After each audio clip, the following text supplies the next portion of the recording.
Hello student, आप सभी का स्वागत है।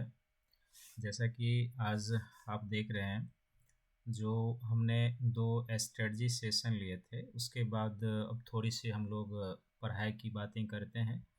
और जब पहला और दूसरा वीडियो अपलोड हुआ था, खासकर पर्यावरण वाला जब फर्स्ट वीडियो अपलोड किया था मैंने, तो बहुत सारे लोगों का कमेंट आया कि सर पर्यावरण और पारिस्थितिकी के पिछले वर्षों का PYQS करा दीजिए। तो उन्हीं चीज़ों को ध्यान में रखते हुए हम जो यूपीएससी के प्रीवियस वर्षों का PYQS है, उसके ऊपर हम लोग आज से डिस्कशन की शुरुआत करेंगे। तो ये जो प्रारंभिक वर्षों का यूपीएससी का PYQS होगा, ये 2013 से लेके अभी तक जो एग्ज़ाम हुए हैं 2023, यहाँ तक के प्रीलिम्स के क्वेश्चन को हम लोग कवर करेंगे। और ये जो प्रीलिम्स का क्वेश्चन होगा यूपीएससी का PYQS, ये बेसिकली क्या होगा कि हम टॉपिक वाइज करेंगे। किस तरीके से करेंगे? टॉपिक वाइज करेंगे, टॉपिक के हिसाब से करेंगे पर्यावरण और पारिस्थितिकी का। जैसे कि आप देख रहे हैं कि आज का जो PYQS का पार्ट 1 है, वो पर्यावरण और पारिस्थितिकी के पहले टॉपिक से हमने लिया है। तो 2013 से लेके 2023 तक जो यूपीएससी के प्रीलिम्स एग्ज़ाम हुआ है, उस प्रीलिम्स एग्ज़ाम में जितने भी पर्यावरण और पारिस्थितिकी से संबंधित प्रश्न पूछे गए हैं यूपीएससी में, वो सारे प्रश्न हैं। उसका हम लोग डिटेल विश्लेषण के साथ अध्ययन करेंगे। तो आप बिल्कुल, आपके लिए फ्रूटफुल होगा। और प्रश्नों के विश्लेषण से हमें कई सारी जानकारियाँ मिलती है। हम बहुत सारे चीज़ों का डिस्कशन करेंगे। और इससे सबसे पहले तो ये हमें पता चल जाता है कि यूपीएससी का स्टैंडर्ड कहाँ पे है, हमें किस तरीके से पर्यावरण और पारिस्थितिकी के प्रश्नों को टैकल करना चाहिए। हम हर एक क्लू आपको बताएंगे। तो जब आप ये लेक्चर देखिएगा, तो आप कोशिश ये कीजिएगा कि एक कॉपी पेन आप बगल में रखे रहिएगा, और इसमें जो भी फैक्ट और कॉन्सेप्ट मिलेगा, आप उसको लिखते जाइएगा। तो जब आप लिखते जाएंगे ना, तो इससे क्या होगा कि आपका PYQS तो हो ही जाएगा, लेकिन PYQS पर आधारित आपका एक नोट्स बन जाएगा, जो संक्षिप्त बट बहुत ही सारगर्भित होगा, और वो आपको रिवीजन करने में मदद करेगा। तो इसमें हम बहुत सारे एंगल को शामिल करेंगे कि प्रश्न को पढ़ा कैसे जाए, प्रश्न को समझा कैसे जाए, प्रश्न का उत्तर कैसे निकाला जाए। अगर आपको चारों स्टेटमेंट सही नहीं पता है या गलत नहीं पता है, तो फिर ऑप्शन में जाके आप कैसे एलिमिनेशन के प्रोसेस से प्रश्नों का उत्तर निकाल सकते हैं। साथ ही साथ प्रश्न का बैकवर्ड फॉरवर्ड लिंक क्या हो सकता है, उसका डिटेल्ड एनालिसिस क्या हो सकता है, हर एक एस्पेक्ट के सहारे जाएंगे। क्या प्रीलिम्स के फैक्ट को मेंस में यूज़ किया जा सकता है। तो अगर आप पूरे डिटेल से इसको समझेंगे, तो आप बहुत ही लाभान्वित होंगे इस टॉपिक से। और साथ ही साथ मैं ये भी चाहूँगा कि आपके पास जब ये जाएगा लेक्चर, तो आप कमेंट ज़रूर कीजिए। कमेंट में आपको किस तरह का क्लास की रिक्वायरमेंट है और आप क्या उसमें सुधार चाहते हैं। आप सुधार के लिए भी जो सुझाव देंगे, हम उसे अमल में लाने का प्रयास करेंगे। तो आप ज़रूर कमेंट कीजिए। और साथ ही साथ टॉपिक की अब शुरुआत करने जा रहे हैं, तो उससे पहले जैसे कि आप देख रहे हैं कि ये एजुकेशन प्लस करके यूट्यूब चैनल है हमारा। आप इसको ज़रूर सब्सक्राइब कर लीजिएगा, लाइक कीजिए, शेयर कीजिए, ताकि आप लाभान्वित और आपके मित्र भी इनसे लाभान्वित हो। और ये टेलीग्राम चैनल का लिंक है, तो आप इसको ज्वाइन कर लीजिए, ताकि क्लास की टाइमिंग या यदि आपका कोई बचा हुआ क्लास है, तो इस चैनल पर सब लिंक रहेगा। आप आराम से यहाँ से इसको एक्सेस कर सकते हैं। और साथ ही साथ क्लास PDF सब भी आपको मिलेगा। तो चलिए आज के सेशन की शुरुआत करते हैं। और जो पहला प्रश्न है, वो 2014 से है कि निम्नलिखित में से कौन सा पृथ्वी ग्रह पर कार्बन चक्र में कार्बन डाइऑक्साइड का योगदान करता है। देखो, जब आप कार्बन चक्र से थोड़ा सा ऊपर जाएंगे, तो पर्यावरण और पारिस्थितिकी में जो टॉपिक, उसमें हम लोग एक सेगमेंट पढ़ाते हैं या आप पढ़े होंगे, जिसको हम कहते हैं जैव भू रासायन चक्र कहते हैं। जियो बायो केमिकल साइकिल आप कहेंगे इसको, जैव भू या बायो जियो केमिकल साइकिल। तो ये जो जैव भू रासायन चक्र है, इसमें हम कई सारे चक्रों के बारे में अध्ययन करते हैं, जिसमें से एक चक्र जो है वो कार्बन चक्र है। तो जब हम कार्बन चक्र का अध्ययन करें, तो हमारा इसमें समझने का तरीका क्या होना चाहिए? एक, हमें ये देखना चाहिए कि कार्बन चक्र में कार्बन किन स्रोतों से आ रहा है, यानी कार्बन का स्रोत क्या है वायुमंडल में आने का। और ये जो इसके स्रोत हो सकते हैं, कुछ प्राकृतिक स्रोत भी हो सकते हैं, और दूसरा ये क्या हो सकते हैं, मानव जनित। तो हमें स्रोत रखना चाहिए ध्यान। तो योगदान का अर्थ यहाँ पर यही है कि कार्बन चक्र में कार्बन कहाँ से आता है। और दूसरा, वायुमंडल में जो विभिन्न प्रकार से या विभिन्न स्रोतों से कार्बन आता है वह खर्च कैसे होता है, खर्च कैसे होता है या कौन उसको यूज करते हैं, ये हमें चक्र में ध्यान में रखना होता है। तो आइए देखते हैं कार्बन चक्र में कार्बन का योगदान जो होता है। प्राकृतिक रूप से जब ज्वालामुखी का उद्गार होता है तो उससे वायुमंडल में कार्बन की आपूर्ति होती है। दूसरा, जब जीव जंतु प्राणी श्वसन कार्य करते हैं, जैसे हम आप श्वसन करते हैं तो क्या करते हैं, ऑक्सीजन लेते हैं और कार्बन रिलीज करते हैं। इसी तरीके से जो प्लांट है वो भी श्वसन करते हैं तो ऑक्सीजन लेते हैं, कार्बन रिलीज करते हैं। एनिमल श्वसन करेंगे तो ऑक्सीजन लेंगे और कार्बन रिलीज करते हैं। तो जो रेसिपिरेशन है ये भी वायुमंडल में कार्बन के आपूर्ति का एक स्रोत है। प्रकाश संश्लेषण नहीं होगा क्योंकि प्रकाश संश्लेषण एक ऐसी प्रक्रिया है जो महासागरीय पर्यावरण में फाइटोप्लैंक्टन, डाइटम सब के द्वारा, शैवाल के द्वारा किया जाता है और स्थलीय पर्यावरण पर पादप के द्वारा। तो प्रकाश संश्लेषण की क्रिया में कार्बन जो होता है वो खर्च होता है, यूज करते हैं फोटोसिंथेसिस के दौरान। इसलिए ये स्रोत न होकर, योगदान न करके, ये वायुमंडल में कार्बन का खर्च करने की प्रक्रिया है। और जब जैव पदार्थों का क्षय होता है तो इससे भी वायुमंडल में कार्बन की आपूर्ति होती है। तो इसका अर्थ है कि 1, 2 और 4 जो हो जाएगा इसका ऑप्शन हो जाएगा, यानी कि सी जो है इसका उत्तर हो जाएगा। तो केवल रटने से नहीं बल्कि आपको उसका पूरा प्रोसेस होना चाहिए, और ये यदि आप एक नोट्स के रूप में तैयार कर लिए हैं तो आपका ये प्रश्न बन जाएगा। और इस तरीके के प्रश्न रिपीट हुए हैं, ये आप देखिए, और सेम क्वेश्चन कुछ ऑप्शन बदलने के बाद इसको रिपीट किया गया है अगले साल। फिर से प्रश्न है, देखिए कि निम्नलिखित कथनों पर विचार कीजिए और उपयुक्त में से, अब देखो यहाँ पर जो स्टेटमेंट दिया है ना, विचार कीजिए, इस 4 ऑप्शन को पढ़ने से पहले आप देखिए कि आपसे पूछा क्या जा रहा है, और तब जब आप पढ़ने के लिए जाएंगे तो फिर आपसे टाइम बचेगा, प्रश्न की समझ भी बढ़ेगी। तो कहता है कि कौन सी प्रक्रियाएं पृथ्वी के कार्बन चक्र में कार्बन डाइऑक्साइड को जोड़ती है, यानी फिर वो योगदान वाला ही प्रश्न है, और ऑप्शन सारा चारों वही है, केवल ऊपर नीचे कर दिया गया है। अभी आपने देखा है, जस्ट हम लोगों ने एनालिसिस किया है कि कार्बन चक्र में प्रकाश संश्लेषण का योगदान नहीं है, कार्बन की आपूर्ति। अब देखो, अगर आपको 3 नहीं भी पता हो तो ये प्रश्न ऑप्शन से कैसे निकलता है कुछ उत्तर। अब आपको पता है कि प्रकाश संश्लेषण में कार्बन खर्च होता है ना कि जोड़ता है, तो एक गलत हो गया। तो जब एक गलत हो गया तो ए नहीं उत्तर होगा क्योंकि इसमें भी 1 है, और डी भी नहीं इसका उत्तर होगा क्योंकि इसमें भी 1 है। तो अब देखो 2 ऑप्शन तो निकल गए। अब आपको नहीं पता है तो आप 50 करके रिस्क ले सकते हैं, इसको एलिमिनेशन प्रोसेस कहते हैं। तो आप ऐसे करके एलिमिनेट भी कर सकते हैं। और अभी जैसे इस पर प्रश्न पर डिस्कशन हुआ है तो इसमें बहुत आगे जाने की जरूरत नहीं है। श्वसन भी होगा, जैव पदार्थों का क्षय भी होगा, ज्वालामुखी क्रियाएं भी होंगी, यानी 2, 3, 4। तो 2, 3, 4 इसका सी उत्तर हो जाएगा। उसमें भी सी उत्तर था, इसमें भी, बट ऑप्शन क्या है, ऊपर नीचे है, तो ये आपको ध्यान में रखने हैं। फिर एक और जो है सो प्रश्न है, ये 2022 का होगा कि इनमें से नाइट्रोजनीकरण यौगिक पादप कौन है। अब जब आप ये भी देखोगे ना, एक एक तरीके से क्या है कि जैसे जो जैव भूरासायन चक्र है उसमें आप एक नाइट्रोजन चक्र के बारे में भी पढ़ते हैं, नाइट्रोजन साइकिल के बारे में। और जब आप नाइट्रोजन चक्र के बारे में पढ़ते हैं तो अगर आपको पूरा नाइट्रोजन चक्र का कॉन्सेप्ट क्लियर है तो फिर ये प्रश्न इजीली बन जाता है। इसमें ये है कि नाइट्रोजन स्थिरीकरण करने में क्या होते हैं, कुछ सूक्ष्म जीवाणु भाग लेते हैं ना, और जीवाणु के साथ साथ कुछ ब्लू ग्रीन एल्गी होते हैं जो नाइट्रोजन फिक्सेशन करते हैं। जीवाणु जो नाइट्रोजन फिक्सेशन करते हैं, प्रश्न में ये है कि ये किस प्रकार के पादप के मूल में पाए जाते हैं, किस प्रकार के पादप के रूट्स में या उनके जड़ों में पाए जाते हैं, ये आपको बताना है। तो देखो ये जो होता है ना, एक तो आप देखोगे जो अल्फा अल्फा घास होता है, अल्फा अल्फा घास में ये गुण पाया जाता है। दूसरा, ये जो चना या लेग्यूमिनस कुल का जो पौधा होता है तो चना के में भी ये गुण पाया जाता है उसके रूट में। तीसरा, आप जो बीन खाते हैं ना तो बीन्स में ये गुण पाया जाता है। चौथा, हम लोग सोयाबीन यूज़ करते हैं भोजन में, तो सोयाबीन के पादप में कुछ जीवाणु होते हैं जो नाइट्रोजन स्थिरीकरण में भाग लेते हैं। साथ ही साथ जो पांचवा हो जाएगा, जो तिपतिया घास होता है, तिपतिया घास, तिपतिया घास, इसमें भी इस तरीके के गुण पाए जाते हैं जो नाइट्रोजन फिक्सेशन करते हैं।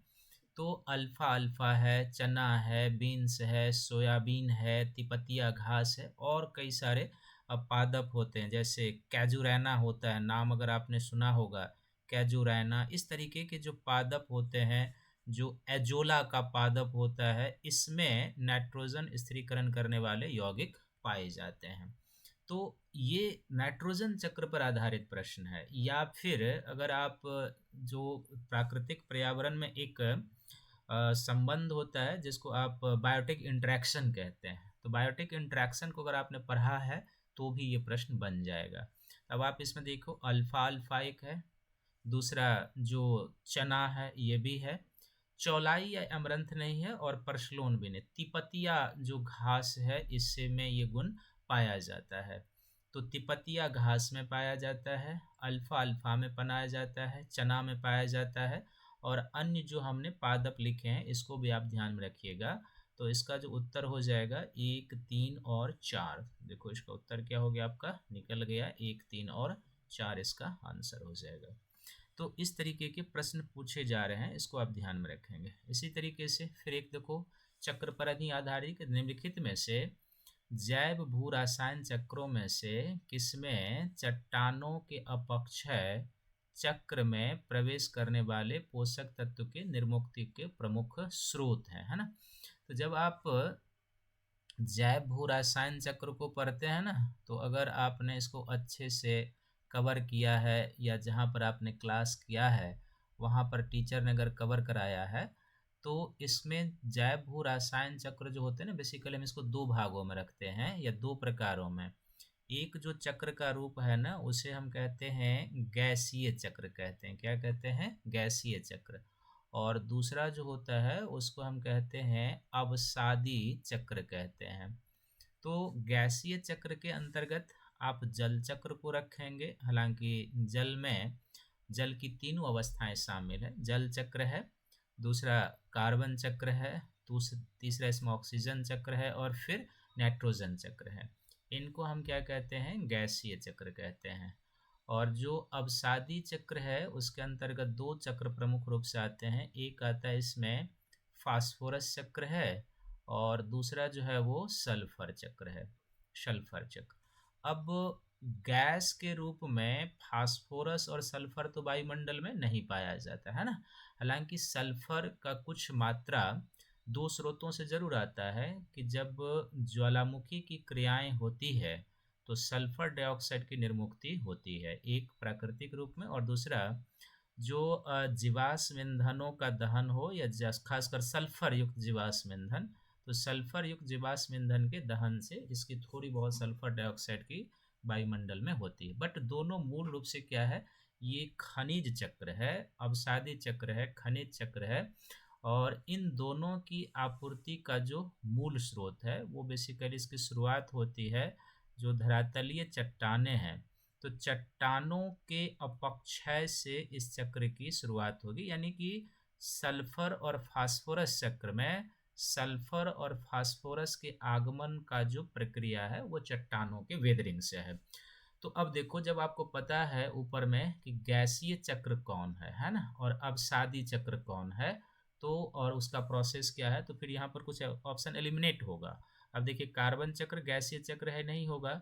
नाइट्रोजन चक्र गैसीय चक्र है, नहीं होगा। अब फास्फोरस चक्र या सल्फर चक्र होगा। अब प्रश्न तुम्हारा था कि ये होगा कौन। देखो, जो सल्फर है इसमें कुछ गैसीय कंपोजिशन भी है जो इन स्रोतों से वायुमंडल में आता है, लेकिन जो फास्फोरस चक्र है ये पूरी की पूरी चट्टानों के अपक्षय से फास्फोरस निर्मुक्त होता है और वो चक्र में प्रवेश करने का मूल स्रोत है। इसलिए इसका जो आंसर हो जाएगा प्योरली सी आंसर हो जाएगा। तो देखो, अभी तक जैव भू रसायन चक्र पर 3 प्रश्न आए। इसका अर्थ है कि जब आप पर्यावरण और पारिस्थितिकी टॉपिक पर हैं तो प्रीलिम्स के दृष्टिकोण से इस टॉपिक को, इन चक्रों को खूब अच्छे से समझने की जरूरत है। फिर नेक्स्ट प्रश्न है, निम्नलिखित में से कौन सा पद केवल जीव द्वारा ग्रहण किए गए दिक् स्थान का ही नहीं बल्कि जीवों के समुदाय के कार्यात्मक भूमिका को वर्णन करता है ना।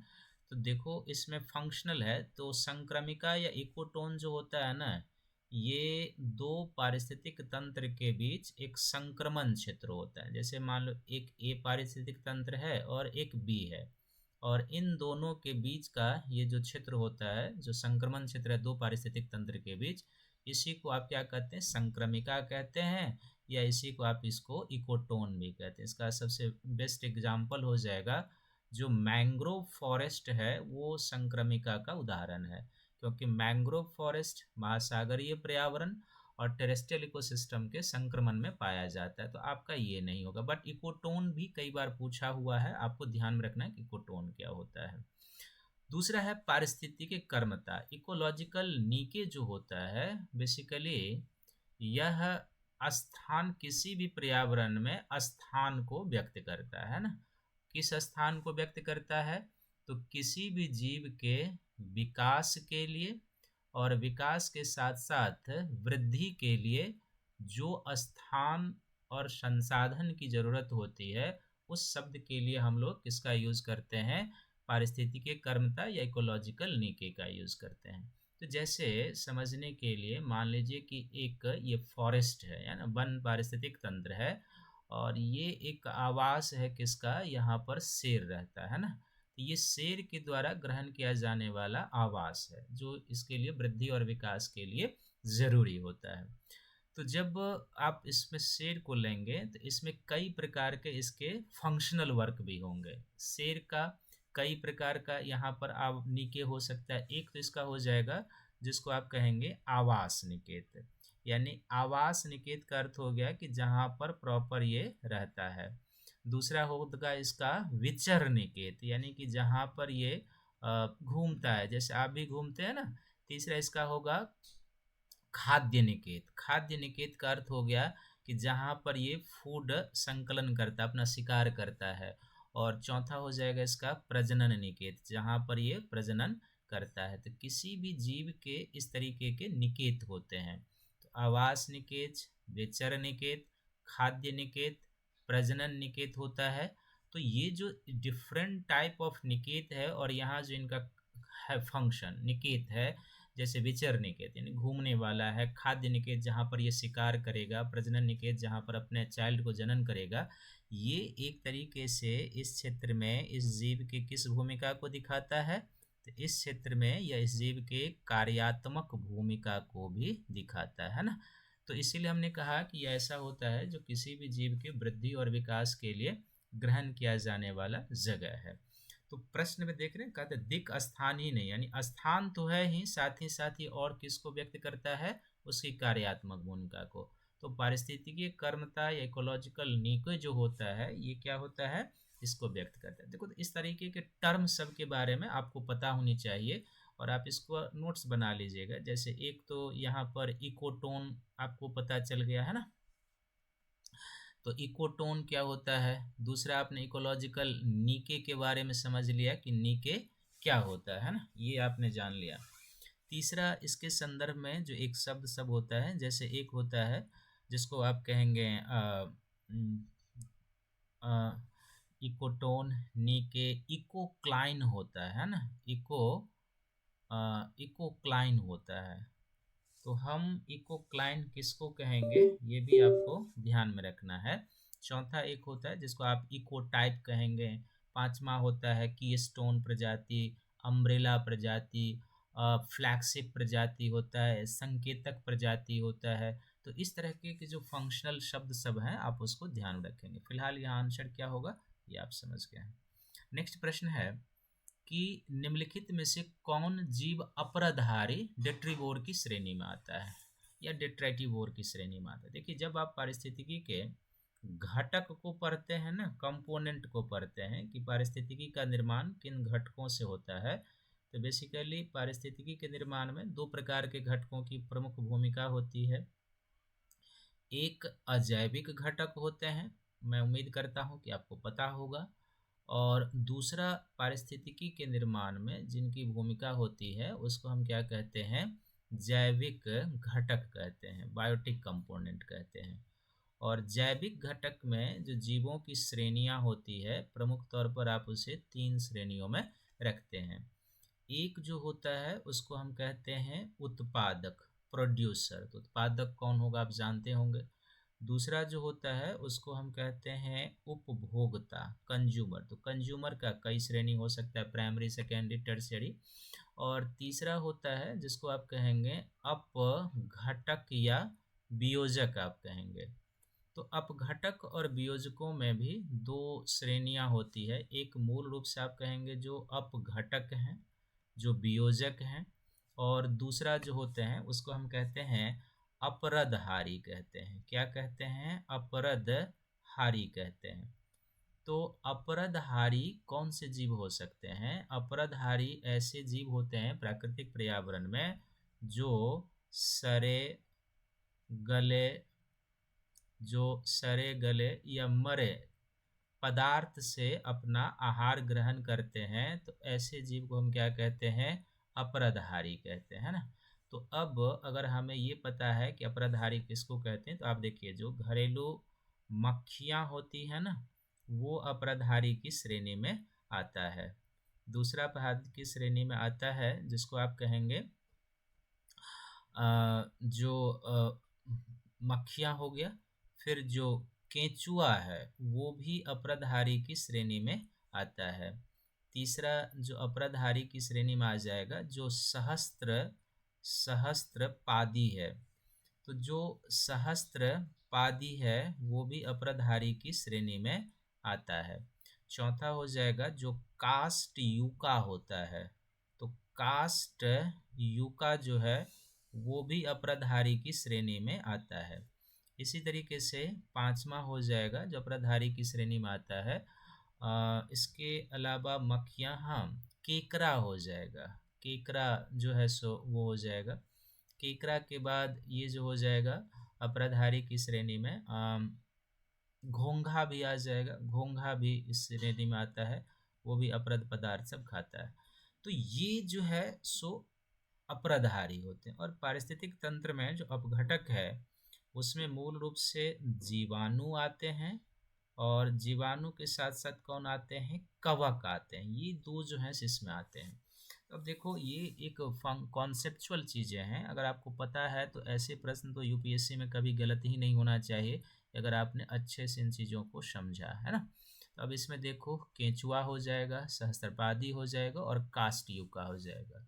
जो जेली फिश है और जो सी घोड़ा है ये दोनों एक प्रकार का क्या है, उपभोक्ता है महासागरीय पर्यावरण में। क्या है ये दोनों, तो ये दोनों महासागरीय पर्यावरण में एक प्रकार का उपभोक्ता की श्रेणी में आता है, इसलिए ये दोनों नहीं आएगा। तो हमारा उत्तर क्या हो जाएगा, 1, 3 और 5। इसके अलावा अतिरिक्त जो चीज़ें हैं वो भी आपको बता दिया है, तो ये आपका उत्तर हो गया।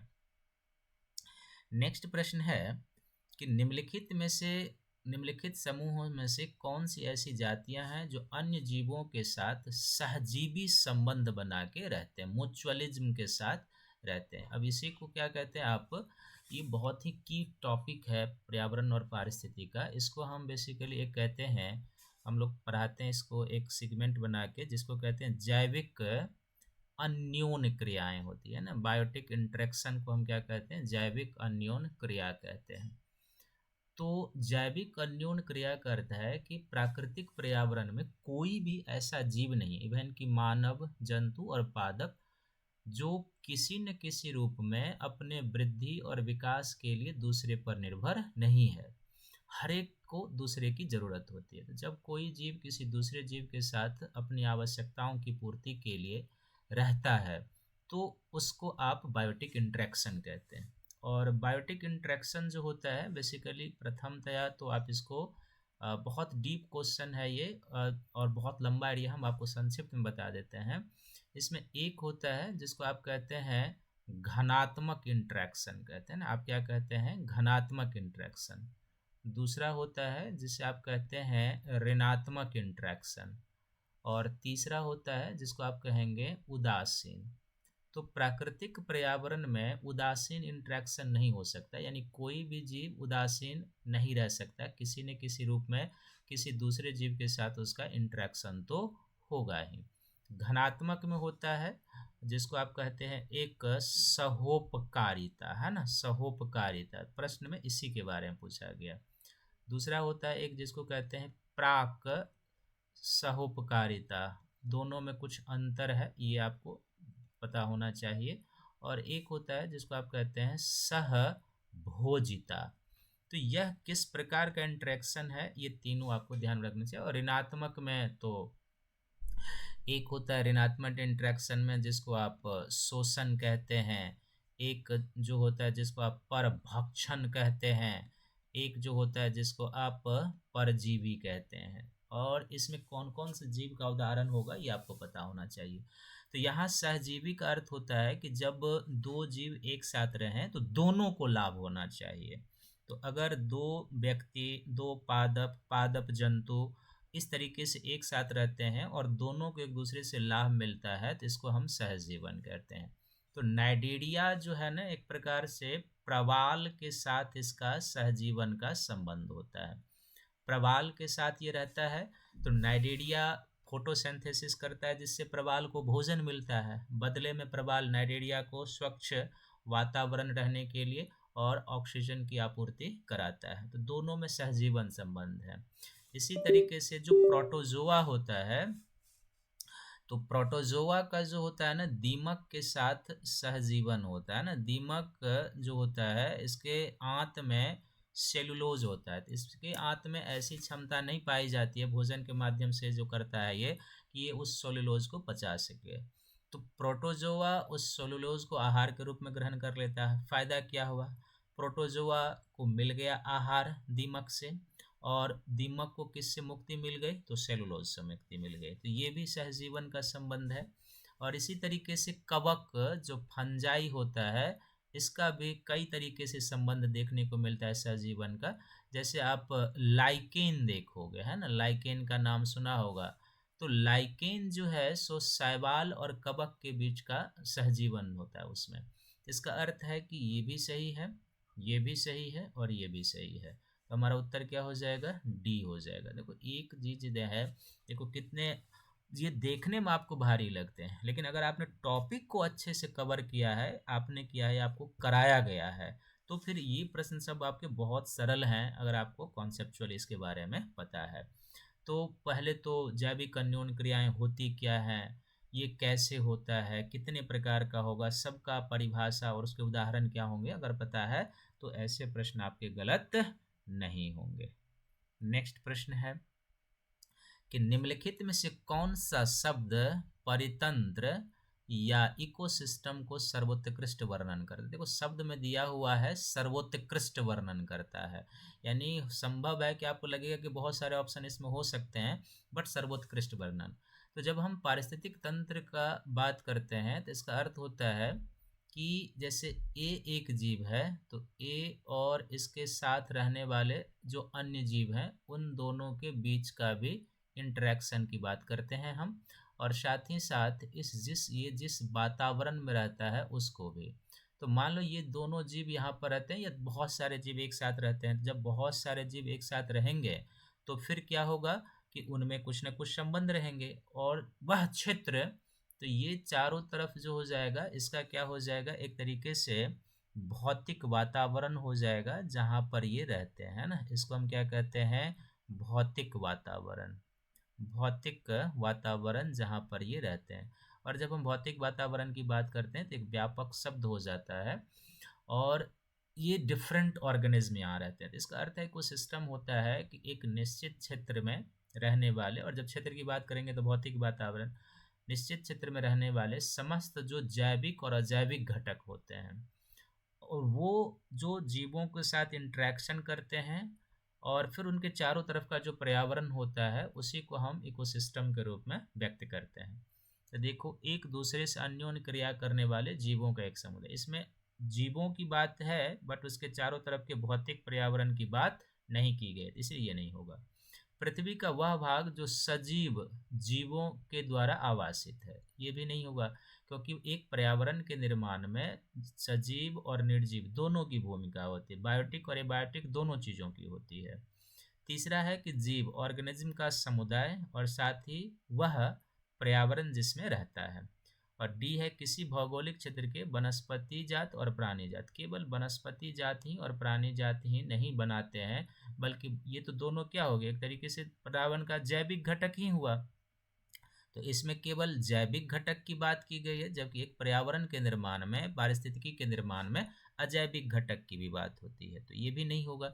तो हमारा आंसर सी फ्रूटफुल है कि जो जीवों ऑर्गेनिज्म का समुदाय, यानी हमने बताया ए बी सी, जो भी आप मान लो यहाँ पर रहते हैं, और साथ ही वह पर्यावरण जिसमें वो रहते हैं, ये चारों तरफ का इनका भौतिक पर्यावरण हो गया जिसमें ये रहते हैं, तो इससे हमारा इकोसिस्टम बनता है, तो सी आंसर हो गया। नेक्स्ट प्रश्न है कि यदि किसी महासागर का पादप प्लवक किसी कारण से समाप्त हो जाए तो इसका महासागर पर क्या प्रतिकूल प्रभाव पड़ेगा। तो इसको उत्तर जानने से पहले आप जानिए कि पादप प्लवक का महासागरीय पर्यावरण में रोल क्या है ना, तब आप आराम से इसका उत्तर निकाल लेंगे। अगर आपको पता है कि इसका रोल क्या है, भाई इसका रोल क्या है, तो पादप प्लवक जो महासागर में होते हैं वो बेसिकली क्या करते हैं, प्रकाश संश्लेषी होते हैं। ये क्या होते हैं, फोटोसिंथेसिस करने वाले, प्रकाश संश्लेषी। और प्रकाश संश्लेषण जब करेंगे तो वायुमंडल का ये CO2 यूज करते हैं, और इसी प्रक्रिया में महासागर में कार्बन जाता है जिसको हम कार्बन सिंक कहते हैं। तो ये CO2 यूज करता है, और जब ये CO2 यूज करता है प्रकाश संश्लेषण में पादप प्लवक, इसका अर्थ ये हुआ कि इस प्रक्रिया में जब वायुमंडल का कार्बन खर्च होगा तो ग्लोबल वार्मिंग क्या होगा, कम होगा, है ना। और CO2 महासागर में ले जाता है, तो जब प्रकाश संश्लेषण के माध्यम से CO2 महासागर में जाता है तो इस प्रक्रिया को हम क्या कहते हैं, कार्बन सिंक कहते हैं। और ये जो है सो जो पादप प्लवक है प्रकाश संश्लेषण करेगा, भोजन का निर्माण करेगा, तो इससे सागर की आहार श्रृंखला निर्मित होने शुरू हो जाती है। तो ये इसका रोल है। अब है कि अगर ये पूर्णतः नष्ट हो जाए तो इसका क्या प्रभाव पड़ेगा। अगर महासागर का पादप प्लवक नष्ट हो जाएगा तो इसका सबसे पहला प्रभाव किस पर जाएगा, इसका सबसे पहला प्रभाव जाएगा कि महासागर के CO2 सिंक क्षमता कम हो जाएगी। महासागर के CO2 सिंक क्षमता कम। तो अब अगर महासागर के CO2 सिंक क्षमता कम हो गई तो इसका एक और प्रभाव सब होगा। अब क्या होगा कि इसका अर्थ है कि वायुमंडल में CO2 की मात्रा बढ़ेगी, वायुमंडल में CO2 की मात्रा क्या होगी, बढ़ेगी, क्योंकि जो पादप प्लवक के माध्यम से खर्च होता था वो खर्च नहीं होगा, तो वायुमंडल में रेस्ट ऑफ कार्बन रहेगा, कार्बन की मात्रा बढ़ेगी। वायुमंडल में कार्बन की मात्रा बढ़ने का अर्थ है कि ग्रीन हाउस इफेक्ट बढ़ेगा, क्योंकि जो कार्बन डाइऑक्साइड है वो हरितगृह गैस है, तो ग्रीन हाउस इफेक्ट बढ़ेगा। और ग्रीन हाउस इफेक्ट बढ़ने का अर्थ है कि ये ग्लोबल वार्मिंग को क्या करेगा, बढ़ावा देगा। तो देखो आपको पहले पता होना चाहिए कि इसका रोल क्या है, तो अपने उत्तर निकल जाएगा। अब है कि कार्बन सिंक के रूप में महासागर पर प्रतिकूल प्रभाव पड़ेगा, ये सही है, यहाँ हमने निकाल लिया कि कार्बन सिंक क्षमता महासागर की कम होगी। दूसरा, महासागर की खाद्य श्रृंखला प्रतिकूल रूप से प्रभावित होगा, सही है। यह हमने आपको बताया कि जब ये प्रकाश संश्लेषण करेंगे तो ये क्या करेंगे, यहाँ पर भोजन बनाएंगे, क्योंकि महासागरीय पर्यावरण में ये उत्पादक जीवों की श्रेणी में आते हैं। और जब किसी पर्यावरण उत्पादक ही ना हो तो उपभोक्ता तो वैसे ही खत्म हो जाएगा, तो महासागर के खाद्य श्रृंखला पर इसका प्रतिकूल प्रभाव पड़ेगा। महासागर का जल घनत्व प्रबल रूप से घट जाएगा। ये जल घनत्व नहीं घटेगा, क्योंकि ये माइक्रोस्कोपिक होते हैं और इनके खत्म हो जाने से सागर के डेंसिटी पर, जल के डेंसिटी पर कोई प्रभाव नहीं पड़ेगा। दो स्टेटमेंट तो यहाँ से आपको मिल गया। एक स्टेटमेंट ये भी रह सकता है कि इससे ग्रीन हाउस इफेक्ट बढ़ेगा, तो ग्रीन हाउस इफेक्ट बढ़ेगा, सही है, ध्यान में रखेंगे। तो हमारा उत्तर क्या हो जाएगा, 1 और 2 इसमें आपका सही है।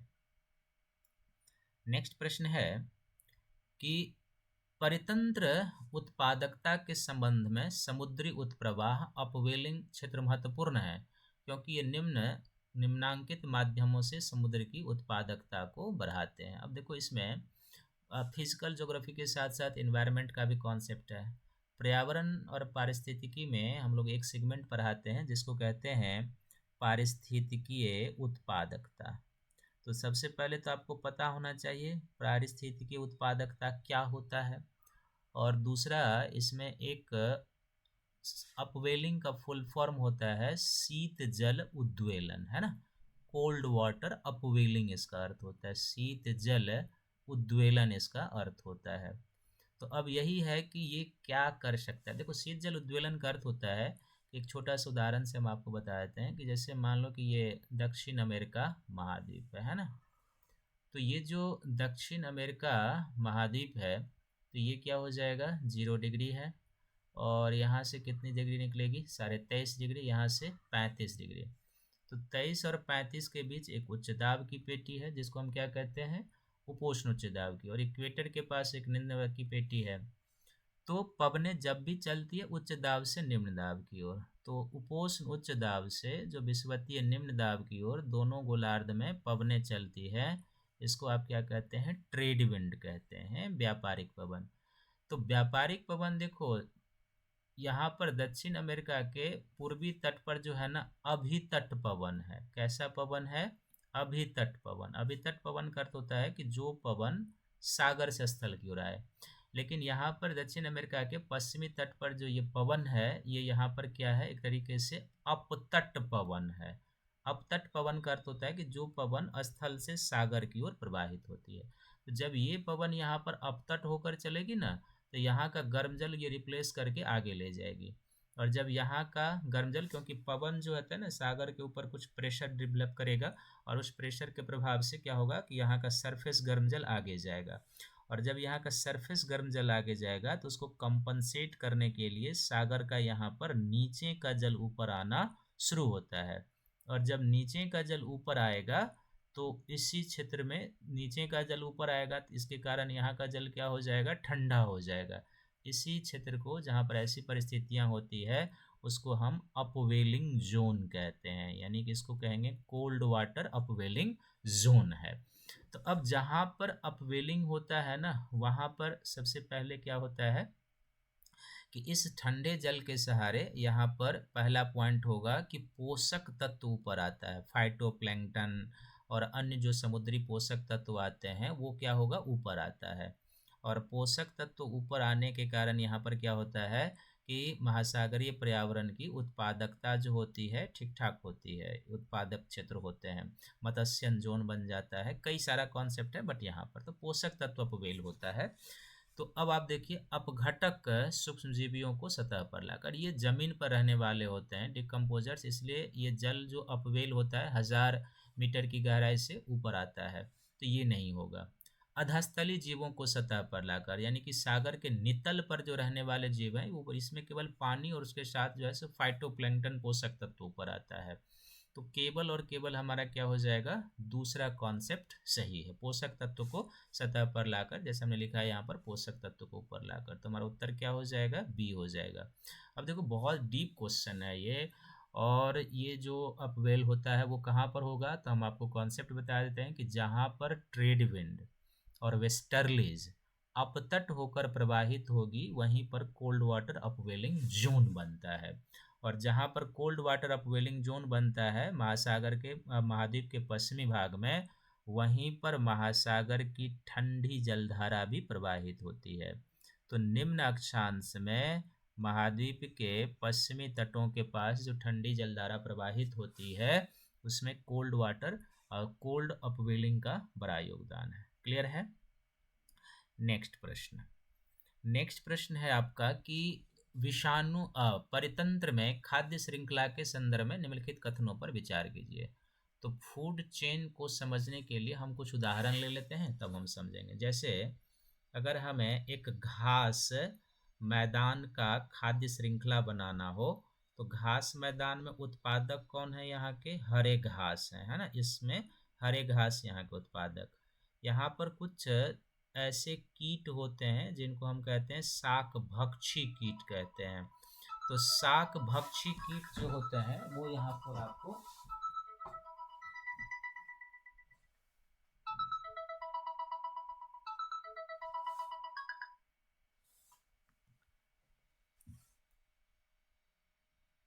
तो शाक भक्षी कीट, बीच में फोन डिस्टर्ब कर दिया था इसीलिए।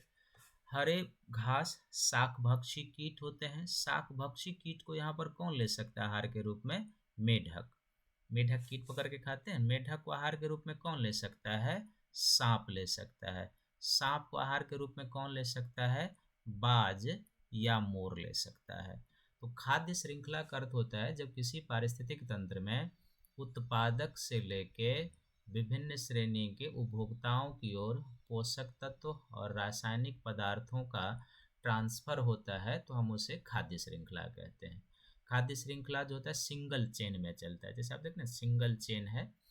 और इस खाद्य श्रृंखला में आपको ये दिखाई दे रहा होगा कि इसमें कई समुदाय के जीव भाग ले रहे हैं। जैसे घास एक अलग कम्युनिटी हो गया, शाकभक्षी कीट एक अलग कम्युनिटी, मेढक एक अलग कम्युनिटी, सांप अलग, बाज या मोर अलग। तो एक खाद्य श्रृंखला को पूरा करने में कई कम्युनिटी के जीव भाग लेते हैं, पहला।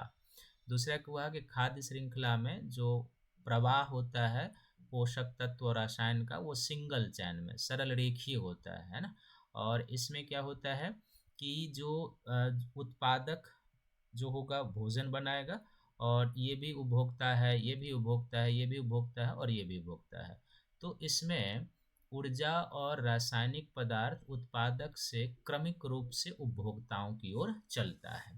अब आप देखो क्या है पहला स्टेटमेंट, कि खाद्य श्रृंखला उस क्रम का निर्देशन करती है जिसमें जीवों की एक श्रृंखला दूसरे के आहार द्वारा पोषित होती है। ठीक है, खाद्य श्रृंखला एक जाति की समष्टि के अंतर्गत पाई जाती है। ये तो आपका गलत हो गया ना, एक जाति ही तो नहीं है। यहाँ आप देखो हरे घास का एक कम्युनिटी है, शाकभक्षी कीट का दूसरा, तीसरा, तो कई कम्युनिटी मिलकर, तो दूसरा हमारा क्या हो गया? गलत।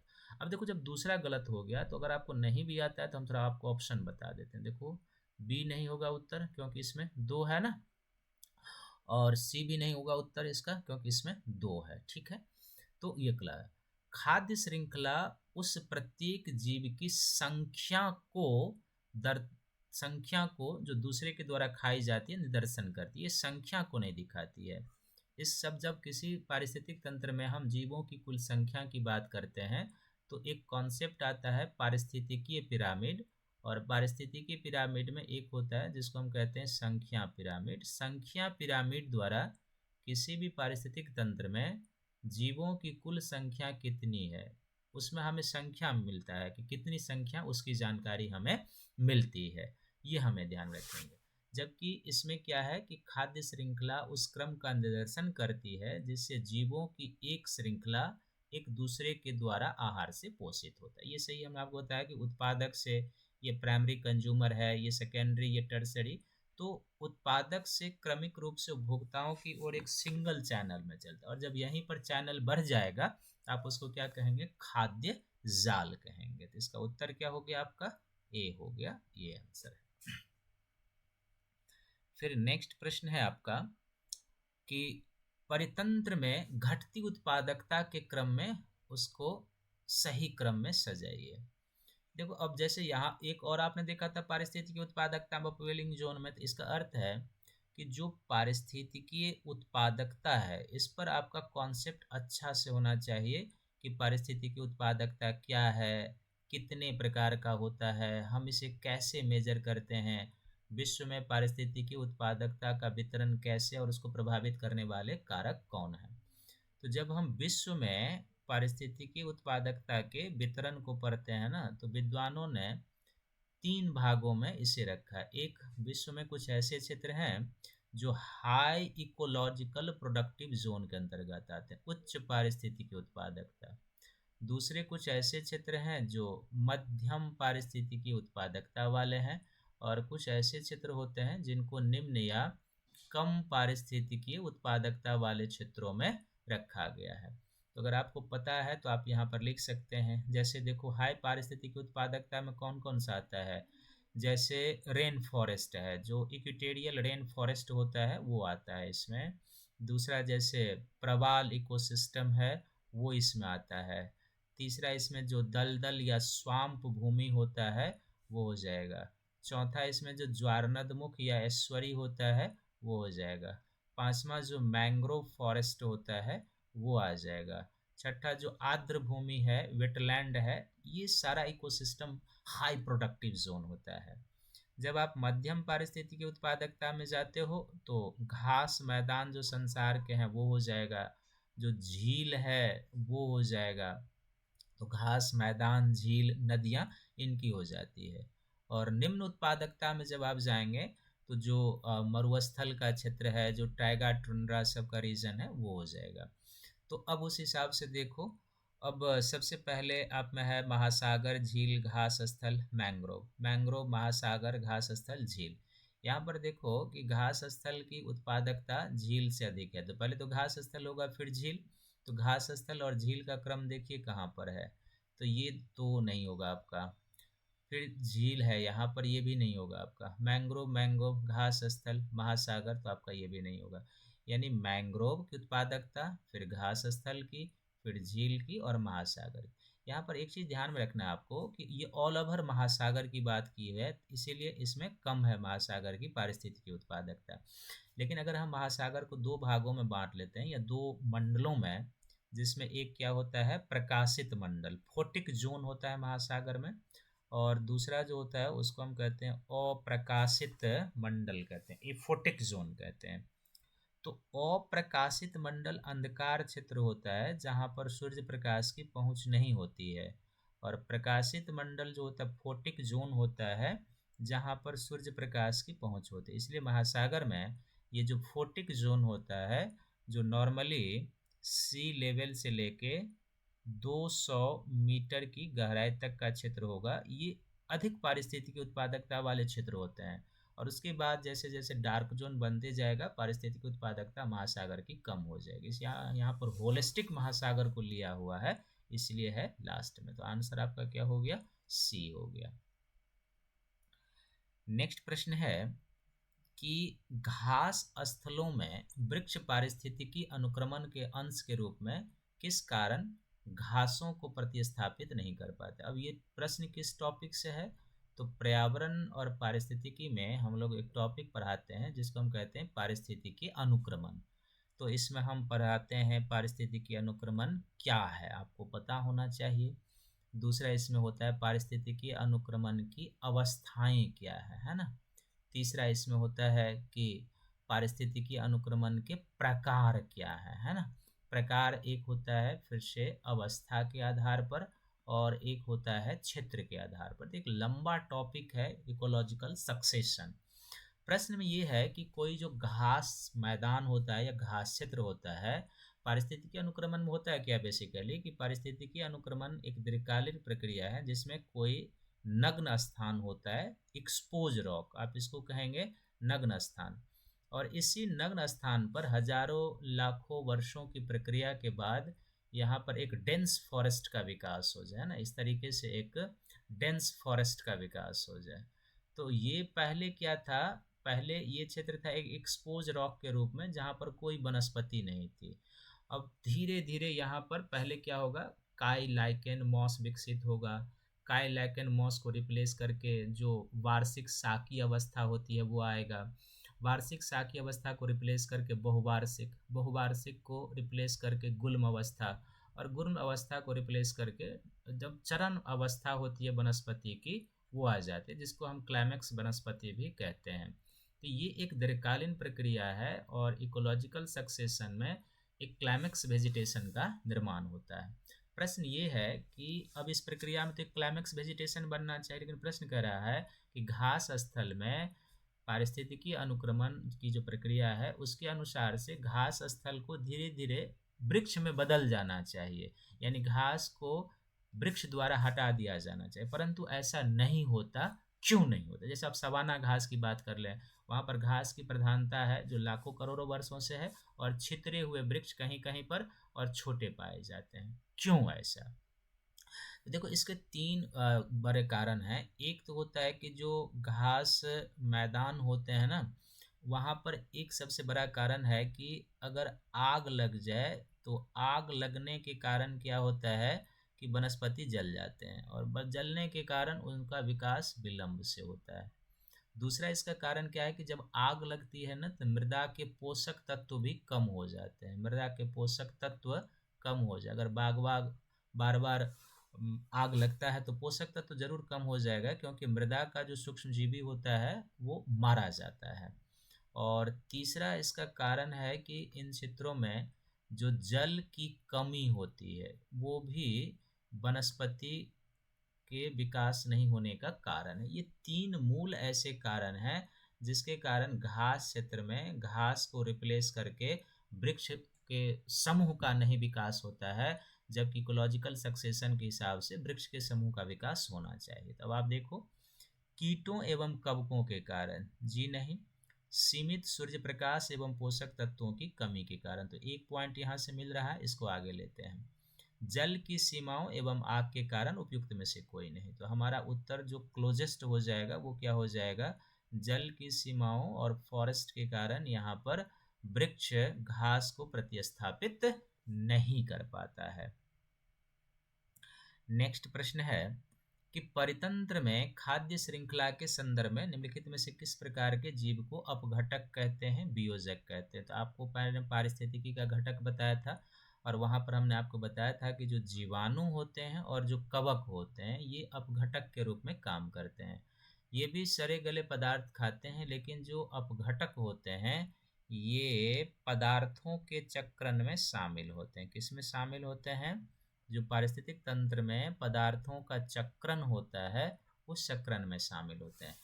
और ये कवक और जीवाणु जो है सो अपघटक हैं, म्यूचुअलिज्म में भी रहते हैं। विषाणु जो है म्यूचुअलिज्म का यदि उदाहरण लेंगे आप तो ये निगेटिव इंटरेक्शन में जाएगा, क्योंकि हानि पहुंचाता है। और फिर ये जो होते हैं सो एक तरीके से अपघटक की श्रेणियों में नहीं आते। तो 2 और 3 आते हैं, तो हमारा उत्तर क्या हो जाएगा, बी हो जाएगा, बी हो जाएगा।